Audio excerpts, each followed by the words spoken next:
Bon, en général, quand je peins, je tente toujours un truc nouveau, mais pas aujourd'hui. Alors, je me suis dit que commencer Marvel Crisis Protocol par un perso que je connais bien, c'était une bonne idée. Mais comme rien s'est passé comme prévu aujourd'hui, je vais surtout vous montrer comment je rattrape mes bêtises. On va commencer par la base, quand je peins, comment je fais. Je commence toujours par la couche la plus sombre et j'éclaircis après. D'ailleurs, dans mes vidéos de peinture, je vais plutôt vous donner le type de couleur que j'utilise et pas des noms de couleurs, que ce soit Game Workshop ou bien Army Painter.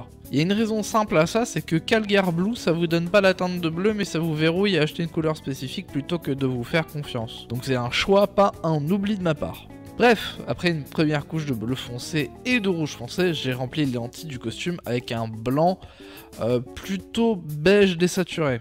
Pour ce qui est blanc, en général pour ma couche de base, j'utilise le Pale Sand de chez Vallejo qui est un blanc légèrement beige avec une sous-teinte légère jaune.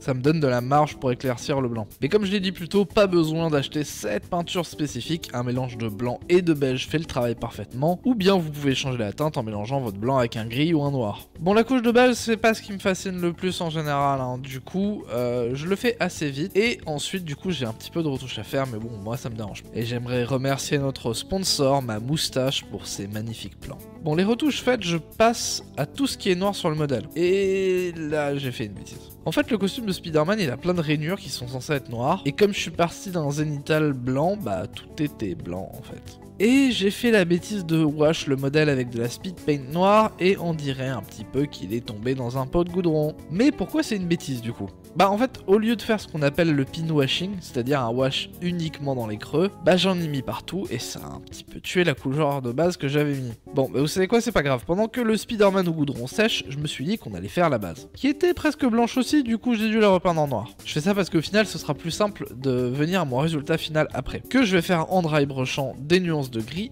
et de bleu. Ouais, le dry brush, c'est une technique que j'essaie de maîtriser en ce moment, du coup j'en fais pas mal. La façon dont Game Workshop l'apprend est pas folle et je vous recommande fortement les vidéos de Artis Opus qui montrent comment faire et les résultats qu'on peut obtenir avec cette technique. Je vous mets ça bien entendu dans la description. Et ça du coup c'était la version numéro 1 de ma palette texture maison. C'est un outil très pratique quand on fait du dry brush parce que ça nous permet de voir directement sur un modèle ou sur une texture combien on a de peinture dans notre pinceau. Et depuis j'ai aussi fait une meilleure version, d'ailleurs je ferai peut-être une vidéo pour vous montrer comment faire, et j'ai acheté des vrais pinceaux de dry brush. Je vais utiliser des vieux pinceaux de maquillage que j'avais volé à ma copine. Bon, et là pour la méthode de dry brush, je l'ai d'abord dry brush un gris et ensuite je l'ai mélangé avec un gris bleu pour mon dernier highlight. Ensuite, j'ai fait un petit peu de pin washing. Mais si, le pin washing, vous savez, c'est ce que j'aurais dû faire sur Spider-Man avant, mais que j'ai pas fait, parce que voilà. Je fais un petit rappel quand même, on met du wash ou de la spin paint uniquement dans les creux, histoire d'augmenter le contraste. D'ailleurs, depuis tout à l'heure, je balance plein de termes techniques, donc si vous voulez savoir ce qu'est un volume, le contraste, le dry brush ou bien la volumétrie, demandez-moi en commentaire et j'en ferai une vidéo. Bon, j'ai tourné ça il y a un moment et mon dry brush est meilleur maintenant, vous verrez ça quand on parlera de Dr Octopus très bientôt. Pour la grille des goûts, j'ai tenté une peinture de type rouille et je suis pas fan du résultat, donc si vous avez un conseil là-dessus, je suis preneur, je prends carrément. Bon, maintenant que notre Spider-Man est bien cuit, on peut le sortir de four, on va pouvoir passer au highlight, et oh mon dieu, c'est pire que ce que je pensais. Bon, on s'en occupera après, ça me laissera le temps de trouver un plan pour rattraper cette catastrophe. Bon, j'ai commencé à éclaircir le bleu avec un bleu plus clair de la même teinte. Pour mélanger ça, vous prenez un peu de votre bleu de base et un tout petit peu de blanc à chaque fois. Ça fera que l'éclaircie ne détonnera pas trop avec votre couche de base. Vraiment, mettez très peu de blanc et montez progressivement. Bon, mais comment je sais ce que je dois éclaircir et laisser en couche de base ? Eh ben avec la volumétrie. Non, restez, je vous promets, ça va pas être trop long. En fait, chaque forme est un volume. Et si on part du principe qu'on a une lumière qui tape du haut, ça nous donne notre placement d'éclaircissement.